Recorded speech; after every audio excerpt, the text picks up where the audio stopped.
Nikon has just announced the brand new Nikon Zf, which serves as its third generation of high-performance Z-series cameras after the Z9 and the Z8. It's a seriously powerful, full-frame 24-megapixel hybrid camera that has some new features that even those previous flagship cameras don't have, and it does all this in a retro rangefinder-inspired camera body that both old-school photographers and heathen hipsters alike can appreciate. And after getting the chance to use the Zf for a day in a photo and video shoot, we can safely let you know that this is a technically impressive camera that was a lot of fun to use.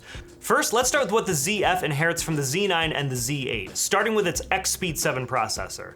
This has already proven to be a seriously impressive beast that is capable of powering Nikon's advanced subject detection and 3D tracking autofocus modes, and the Zf includes these same modes for both photography and video.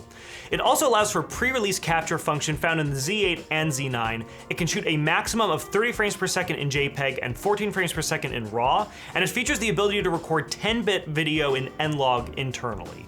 Also, it's now Nikon's second camera, along with a Z8, that can shoot in HEIF photos, allowing you to get more color info than a JPEG without the files being any bigger. Finally, despite featuring a very different style of camera body to the Z8, its magnesium alloy construction provides the same dust and drip resistance that the Z8 included, and the same dual coating sensor protection that was found in the Z9. But one area where the Zf blows past both cameras is with its stabilization. The Zf features 8 stops of vibration reduction, which makes it much easier to achieve smooth results when shooting handheld for both photography and video. But Nikon goes a step beyond even this by featuring the world's first focus point VR. Usually when applying vibration reduction, the camera is attempting to suppress blur in the center of the image because that's where it assumes your subject is. But with focus point VR, you can select a focus point anywhere in your viewfinder and have that specific area be prioritized for stabilization. We actually plan to shoot some of the dance material on a gimbal, but after looking at what just the focus point VR footage looked like, we decided we didn't need to. So we're here in a peer space right now. We're taking the new Nikon Zf for a test run. Now, me in the studio has already given you the specific specs of what this camera can do, but I'm here right now to tell you a little bit more of just what the experience overall has been like shooting with this.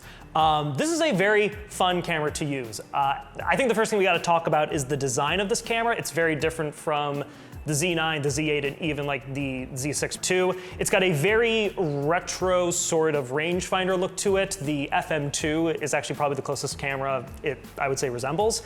And it's gonna come kitted. One of the options is with this 40mm lens here. And this lens specifically, they've really thought hard about making sure that it matches the aesthetic of this camera. So this right here, it looks almost like a 35mm film camera. So for no other reason than aesthetics, this is a very cool looking camera to play with. But the actual specs on this are really impressive too. But there's also some really thoughtful design choices in here as well. Like one thing that surprised me was how helpful having the dedicated black and white switch was here on the top of the camera. The fact that it was there and that I could just instantly switch to 2 different monochrome modes just made me actually use that mode much more often. The fact that I could be taking a portrait and if in the moment I decided, ooh, that would actually look interesting in a monochrome mode, I didn't have to dive into my settings and do that. I literally just flicked the switch and did it. So that surprised me. It was actually very helpful.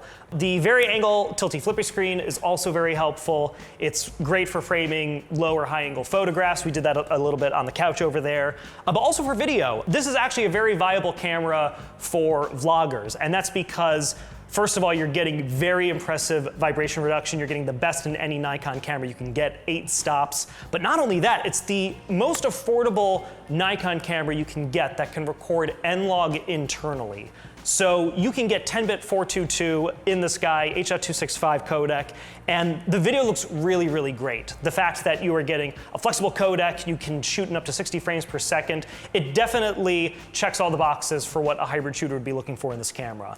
Last thing I wanted to mention while I was here was the I/O that you're getting on the Nikon Zf. So you get some interesting options here. So you get some standard stuff here. You're getting a microphone, headphone jack, micro HDMI for outputting video to a monitor, USB-C for charging. But then for your media, they do something interesting here. You get a standard SD card slot, but then at the bottom, you also get a micro SD card slot.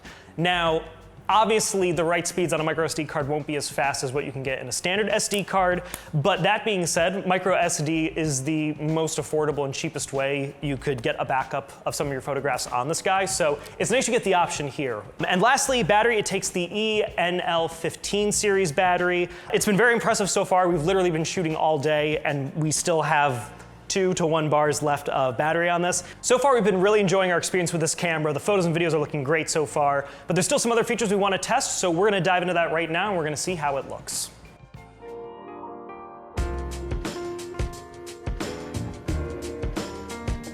Another area where the ZF excels is with low light performance. It can achieve an ISO of 64,000, and it does this with selective noise processing that seeks out flat areas with rough noise while also retaining the main subject's resolution. It also has a new Video S mode, which allows you to manually set your shutter speed and have the camera automatically adjust your ISO and aperture for you.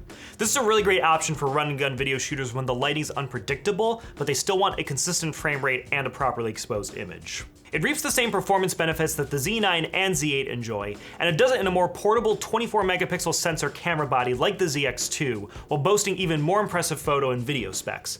And beyond all that, you're getting Nikon's best vibration reduction they've ever put in a camera, impressive low light performance, and a retro outfitted design that still boasts a lot of practical design choices. I personally will never complain about a camera giving you too many physical dials. For street photographers, burgeoning portrait photographers, and hybrid content creators, the Nikon ZF should definitely be on your radar. But what do you think of the Nikon ZF? Let us know in the comments below. Seriously, we do read them. I'm Nick with B&H. Stay creative.